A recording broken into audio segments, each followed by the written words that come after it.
Hi, my name is Robbie, and welcome to Story Time. Story Time with Robbie. This is I have a passion for children's books and I've been collecting them for the past 5 or 6 years, and this is my first video, my first of my weekly videos of Storytime with Robbie. Today I'm going to be, so I really hope you enjoy it, you and your children enjoy it.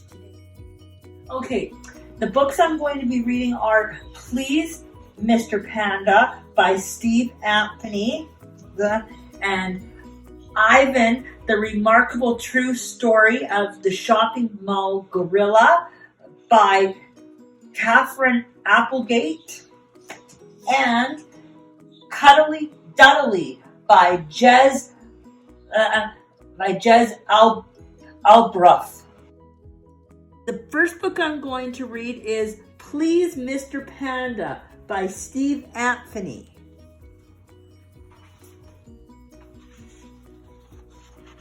Would you like a donut? No, you cannot have a donut. I've changed my mind. Would you like a donut? I want the blue one and the yellow one.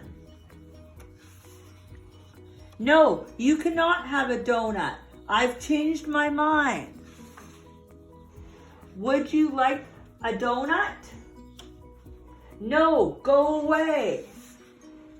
Would you like a donut? I want them all. Then bring me some more.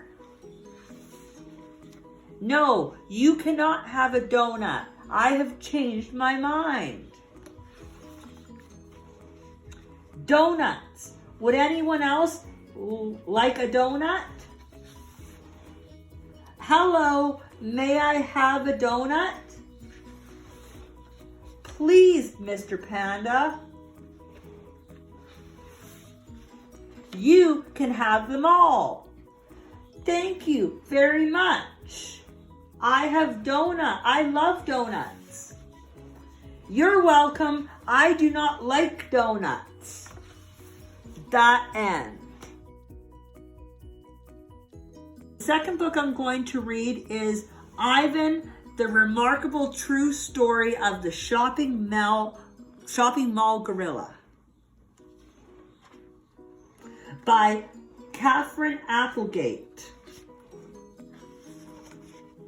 In a leafy, calm, and gentle arms, a gorilla's life began.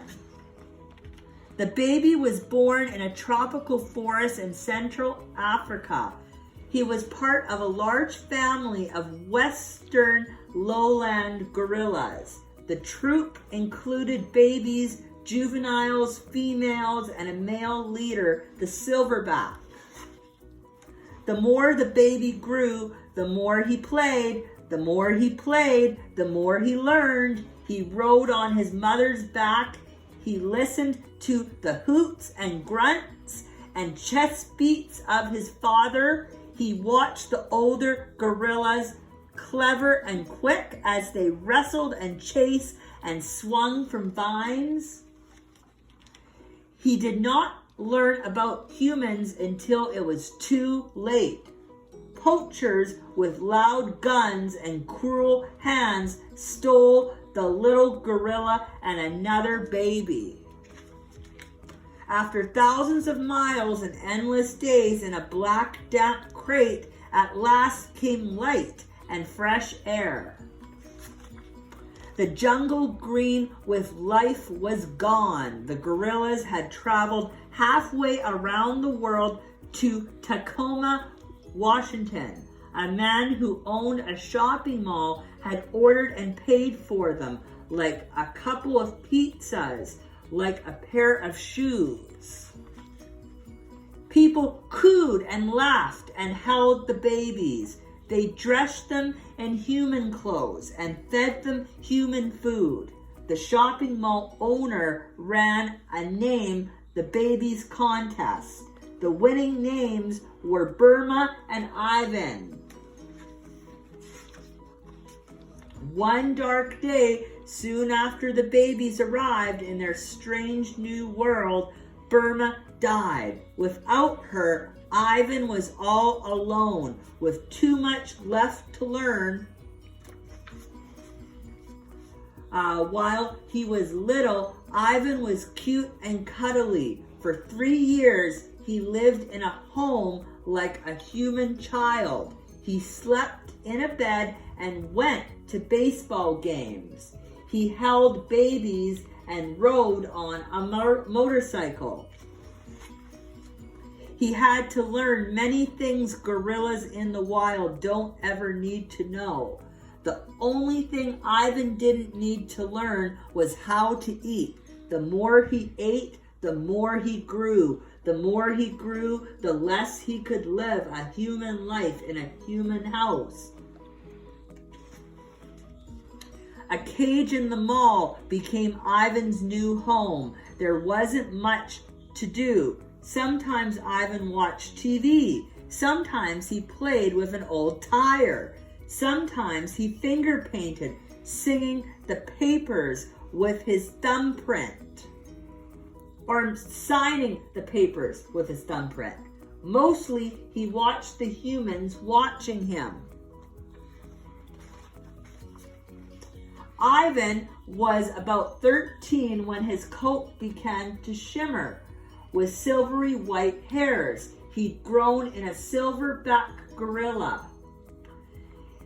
In the jungle, he would have been ready to protect his family, but he had no family to protect.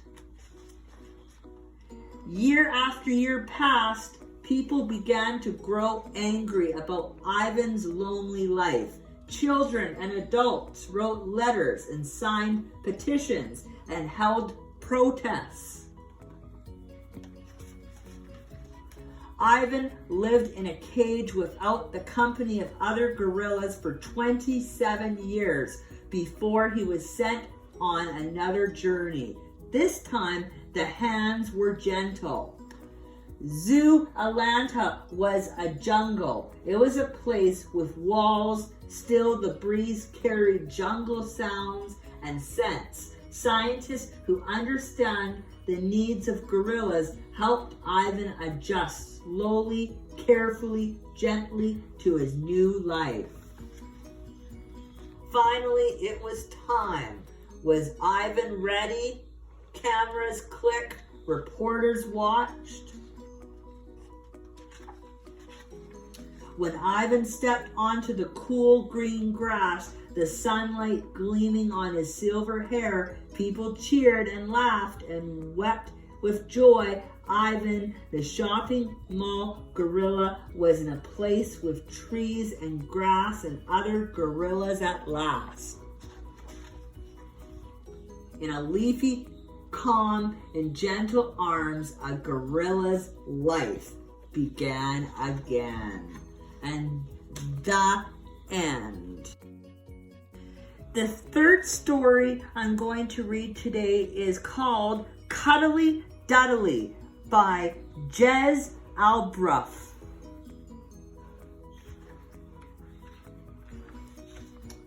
Dudley loved to play. He loved to play jumping, diving, and splashing.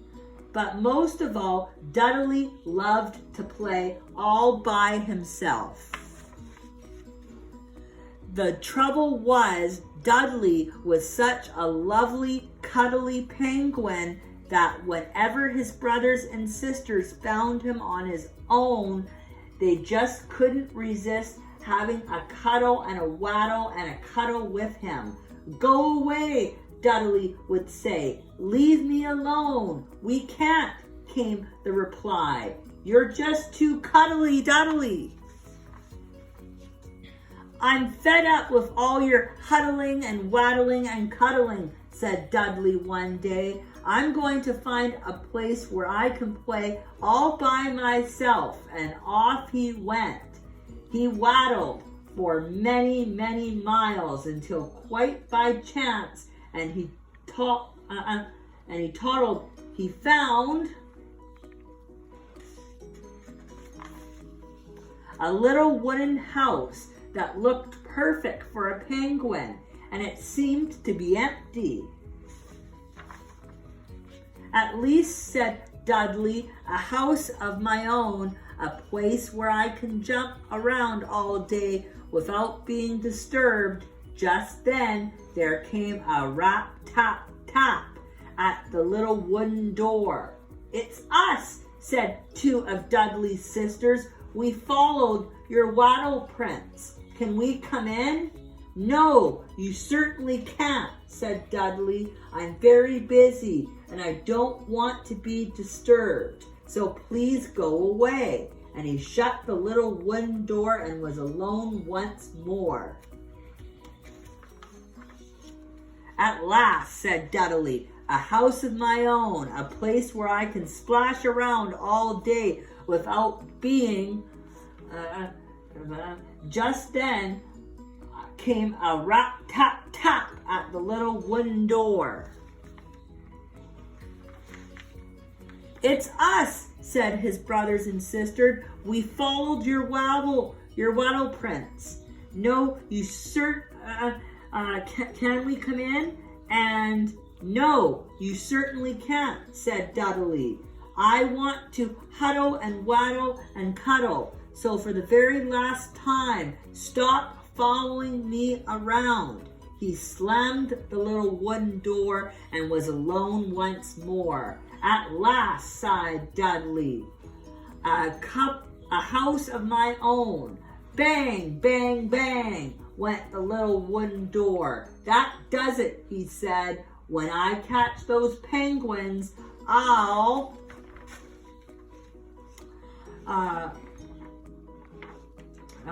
But it wasn't the penguins at the little wooden door. It was a great big man. "My word," said the great big man. "What an adorable penguin. Give me a cuddle," he cried, and chased Dudley all around the house. Dudley ran and escaped from the man. Then he decided to head back home. But which way was home? Crunch, crunch, crunch,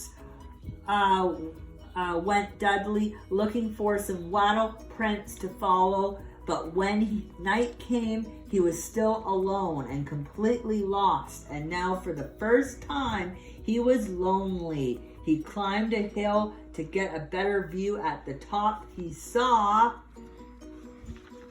an enormous orange moon with hundreds of teeny sparkling stars huddled around it. "Excuse me," said a penguin from the foot of the hill. "Have you finished being alone yet? We wondered, now that you're back, if you wouldn't mind whether we could. It's just that you're so cuddly," shouted Dudley. And he bounced down the hill as fast as he could. Then Dudley and all of his brothers and sisters had the best huddling, waddling, cuddling session that they ever had, until "Give me a cuddle!" And the end. Join me next time for more reading fun with Robbie. Charlotte the Scientist Finds a Cure,